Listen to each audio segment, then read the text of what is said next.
दोस्तों, आज की जो सच्ची घटना मैं आपको सुनाने जा रहा हूँ, वो 2024 से स्टार्ट होती है और जाकर 2025 में ये घटना खत्म होती है। मतलब इस केस को सॉल्व करने में पूरा 1 साल लग जाता है पुलिस को। 1 साल के बाद पुलिस को सुराग मिलता है और तब जाकर अपराधी पकड़े जाते हैं। आखिरकार 2024 में हुआ क्या था कि एक बहू और एक बेटा, मतलब कह सकते हैं कि बहू अपने ससुर की और बेटा अपने बाप की एफआईआर चौकी में जाकर लिखाते हैं कि हमारा जो पिता है, वो कल रात से गायब है।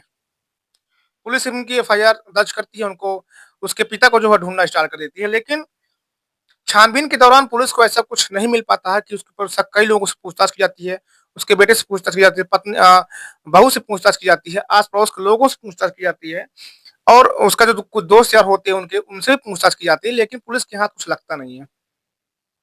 पुलिस लगभग 6 महीने तक इसमें काम करती है और पुलिस को एक भी सुराग नहीं मिल पाता है कि आखिरकार रामलाल नाम का आदमी जिसकी एफआईआर लिखाई गई थी, उसके बेटे और बहू ने लिखाई थी, वो कहाँ गायब हो गया, कहाँ चला गया? पुलिस को यही लग रहा था कि शायद रामलाल अपनी मर्जी से कहीं चला गया हो, इसीलिए पुलिस के हाथ नहीं लग रहा हो।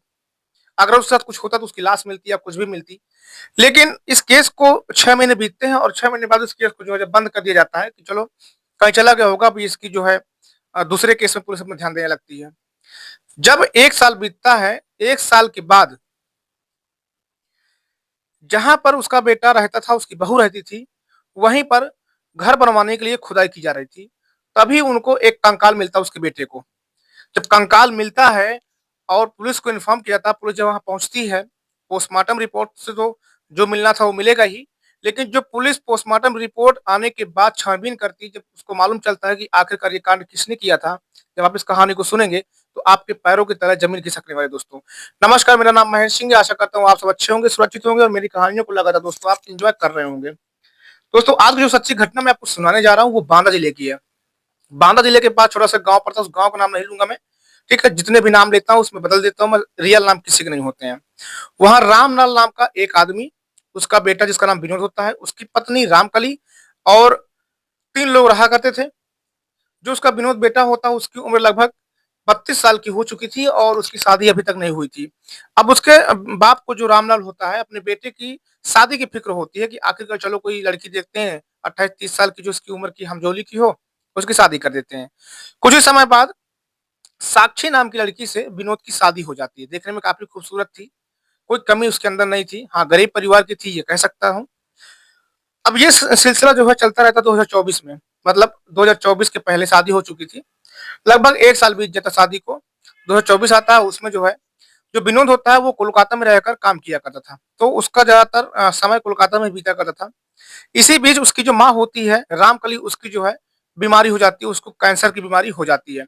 अब उसका इलाज कराने के लिए पैसे कम पड़ रहे थे, तो जो विनोद होता है अपने बाप से कहता है, पापा से कहता है कि कोई चिंता की बात नहीं है, मैं पैसे कमा रहा हूँ, इस पैसे से मैं अपनी माँ का इलाज करवा लूँगा, आपको कोई घबराने की ज़रूरत नहीं है।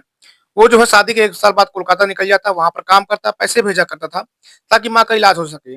लेकिन कुछ समय के बाद उसकी जो माँ होती है, जो उसकी माँ होती है, उसकी जो बहू होती है साक्षी, पूरी देख-रेख जो है साक्षी अपनी सास की किया करती थी। मतलब कह सकते हैं कि एक बेटी का पूरा फ़र्ज़ वो अदा किया करती थी। जो उसके पिता होते थे, वो भी थोड़ा बहुत काम किया करते थे। उसकी माँ जब बीमार होती है, तो उसके पिता जो होते हैं, शौक में आकर, सदमे में आकर दारू-वारू पीना स्टार्ट कर देते हैं।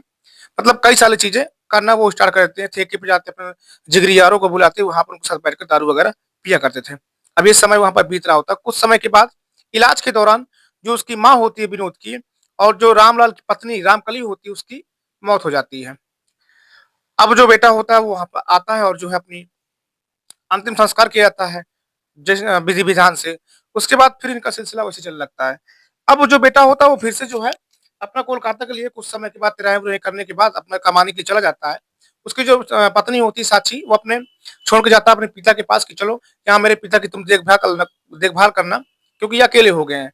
अब इधर जो रामलाल होता है वो अपने पत्नी की चिंता में इतना दारू पीने लगते हैं कि हर रोज़ उनका काम हो जाता है दारू पीकर आधी रात को घर पर आना।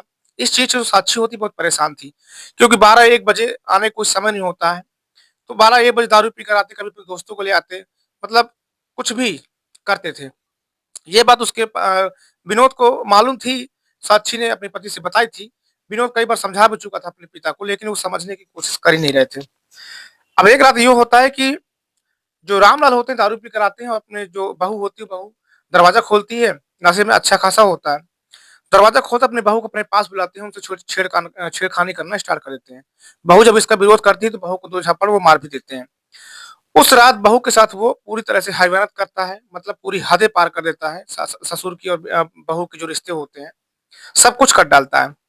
अब साक्षी जो होती है इस बात को किसी को बताती नहीं है, वो डर जाती है कि आखिरकार मैं बताऊँगी तो फालतू बदनामी होगी, अपने हस्बैंड को बताऊँगी तो वो भी गुस्सा करेंगे और अपने जो हो सकता है मुझसे नफ़रत करने लगे, अपने पापा से नफ़रत करने लगे। इस चीज़ को वहीं पर दबा देती है। लेकिन सिलसिला वहाँ पर रुकता नहीं है। समय बीत रहा होता है, समय बीतने के साथ-साथ 2025 पहुँच 2024 पहुँचता है और 2024 में एक रात रामलाल दारू पीकर रात को 1 बजे अपने 2 दोस्तों के साथ वहाँ पर पहुँचता है, घर पर। घर में पहुँचता हूँ, अपनी जो बहू होती साक्षी को कुछ पकवान बनाने के लिए कहता है, तो बहू बोलती है कि आधी आधी रात को दारू पीकर आ रहे हैं, 1 बज रहा है, कुछ खाना तो पहले बता देते, मैं पहले बना देती, अब इतनी रात को मैं जो है चीज़ें नहीं बनाऊँगी।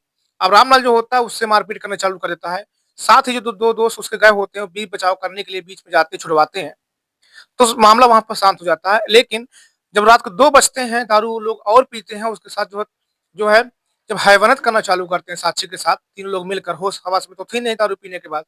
तो साक्षी जो है उस दिन एक गलत कदम उठाती है, वो चाकू लेती है और अपने ससुर का जो है गला काट देती है। जो 2 दोस्त होते हैं वहाँ से वो फरार हो जाते हैं। छत से कूद-वूद कर निकल जाते हैं, कहीं ऐसा ना हो कि हमको भी मार दे। अब वो जब मारती है, मारने के बाद जो है उसकी लाश को घर के पीछे साइड में खन के वहीं पर रातों-रात उसको दफना देती है, किसी को कुछ मालूम नहीं चलता। क्योंकि घर में कोई आता था नहीं, उसका हस्बैंड यहाँ पर था नहीं, घर में कोई देखने वाला नहीं था। दफनाने के बाद वहाँ पानी-वानी डालकर कुछ पेड़-पौधे भी लगा देती है। अब जब ये बात सुबह होती है और ससुर का जो पता नहीं होता तो रोना-धोना स्टार्ट कर देती है, दिखाने के लिए कि मेरे ससुर कहाँ चले गए, कहाँ चले गए। विनोद को फ़ोन करती है, विनोद वहाँ से आता है, पुलिस चौकी जाकर जो है एफआईआर लिखा जाती है। अब देखिए जब एफआईआर लिखाई जाती है, जो 2 दोस्त भाग गए थे, वो अभी तक कभी भी सामने नहीं आए थे। वो सामने इसलिए नहीं आए थे, क्योंकि अगर हम सामने जाएँगे तो हम भी जेल जा सकते हैं क्योंकि हमने साथ ही साथ ज़बरदस्ती करने की कोशिश की थी। चुपचाप बैठे रहते हैं। पुलिस अपनी छानबीन कर रही थी, पूरा 1 साल बीत जाता है। 1 साल के बाद 2025 में जब विनोद अपने पीछे साइड में घर बनवा रहा होता है, खुदाई करवाता है, तो वहाँ पर कंकाल मिलता है और उस कंकाल से इस घटना का पूरा खुलासा होता है कि आखिरकार इस घटना में हुआ क्या था, किसने किया था। तब जाकर 2 दोस्त होते हैं, उनसे पूछताछ की जाती है। तो पूरी कहानी को वो बताते हैं कि ऐसा-ऐसा यहाँ पर हुआ था। उसकी पत्नी को जो अरेस्ट किया था, पूरी पत्नी पूरी कहानी को बयाँ करती है। अब विनोद को ये समझ में नहीं आ रहा था कि पत्नी को मैं गुस्सा करूँ या प्यार करूँ? पापा का शोक मनाऊँ या खुशी मनाऊँ? उसको यही समझ में नहीं आ रहा था कि पापा भी गलत थे, साक्षी भी ने गलत किया था मार के। उसको साक्षी को जो अपने पति को बताना चाहिए था। अब सब चीज़ों को लेकर वो बैठा था। साक्षी को जेल में डाल दिया गया है, साथ ही साथ जो 2 और आदमी थे, उनको जो है अरेस्ट कर लिया गया है, ज़बरदस्ती करने के जुर्म में। तो दोस्तों इस कहानी को सुनाने का उद्देश्य सिर्फ़ आपको जागरूक करना था, सुरक्षित करना था, ना कि किसी को दिल को ठेस पहुँचाना मेरा उद्देश्य रहता है। यह कहानी दोस्तों आपको कैसी लगी कमेंट बॉक्स में ज़रूर बताइएगा। इस कहानी से आपको क्या सीख मिली है, नीचे कमेंट बॉक्स में आकर कमेंट ज़रूर कीजिएगा।